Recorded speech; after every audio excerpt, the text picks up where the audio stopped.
Hari Om, the enigma of Shiva. Of the trinity of Brahma, Vishnu and Mahesh, Shiva is Mahesh. He is an enigma, a mystery and an intrigue. He is called a destroyer, for which reason it is commonly believed that he represents death or destruction. Nothing can be further from what this compassionate destroyer destroys.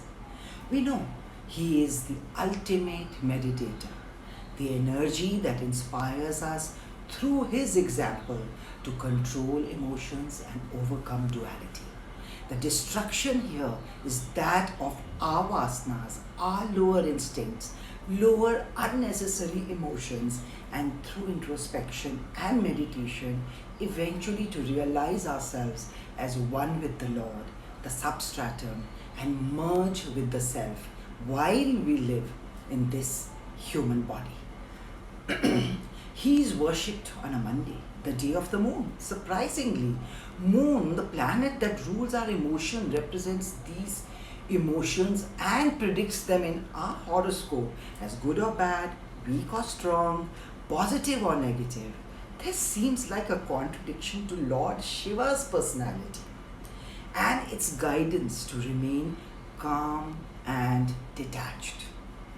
Let us understand the compassion and love that lies behind the choice of the day for the worship of Lord Shiva.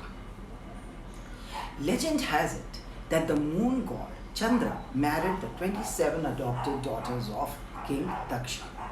But Chandra was partial towards Rohini. Enraged and envious, the siblings complained to their father. Despite Daksha's interventions and warnings, the moon stayed with his preference. Enraged at this, Daksha cursed the moon with disappearance. Soon the moon started to lose its glow and started to shrink in his size. Fearing that he would cease to exist, he rushed to Lord Brahma for help, who suggested that he must pray to Lord Shiva. Chandra offered sincere prayers to Lord Shiva, and Shiva, pleased by his devotion, turned to help the moon. But since the curse of Daksha had already shown its effects, Shiva had to bless Chandra with the powers to recover this form gradually. Hence we see the moon's changes through the month from full moon, that is Purnima, to finally gradually disappear on Amavasya after reducing in size through the fortnight and then recovering gradually in the next fortnight back to Purnima. Shiva wears the crescent moon on his forehead over his matted locks as a show of love to his devotee.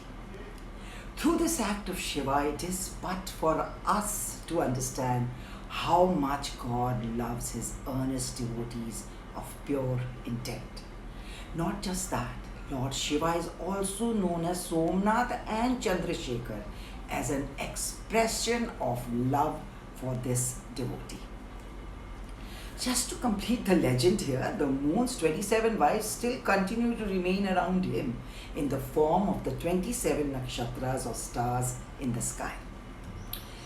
Back to Shiva. It is believed that worshipping Lord Shiva on Mondays can rid us of our troubles, just like this legend confirms. We can offer him milk and apply chandan on the Shivling. We can also offer bananas. Bel Patra is offered on special occasions.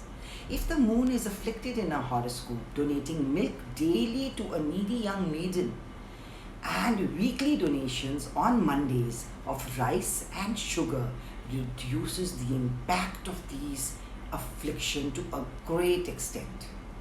Another intrigue around Shiva is the misunderstanding of Tantra.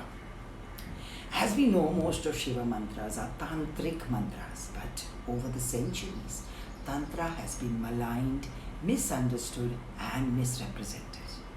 Many cite the Gita's chapter 7 as opposed to Tantra Vidya. As explained by my renowned guru, Gita speaks of the finite energies offering finite and materialistic fulfillments in chapter 7, indicating the lower deities who we think with the help of these fly-by-night gurus we can control. Also, our obsession with some of our negative vasanas for materialistic and worldly success. We attract what we obsess with, as is the Lord's promise throughout the Gita. Finally, it is these deities and these obsessions that control us instead of the other way around, which we initially think we can do. On the other hand, Shiva, Vishnu, and Brahma represent the infinite, the eternal, the permanent. Shiva mantras and tantras have come down through the Puranas and the Upanishads and are meant to unite us with our inner self through meditation. Since Shiva is known to be in samadhi at all times. Tantra means to be one with the self. Certain modes of non-Vedic worship, such as pujas, are considered tantric in their conception and rituals. Also, most Hindu temple buildings generally conform to the iconography of Tantra, which are as pure and powerful as is the practice of Tantra. Om Namah Shivaya, Shivaya Namaha. The most well-known and basic Shiva mantra, which means I bow to the Lord Shiva. If chanted 108 times every day, it helps purify the body and we are blessed with Lord Shiva's benevolence. Om Namah Shivaya, Shivaya Namaha. Om Namah Shivaya, Shivaya Namaha. Hari Om, Om Tat Sat.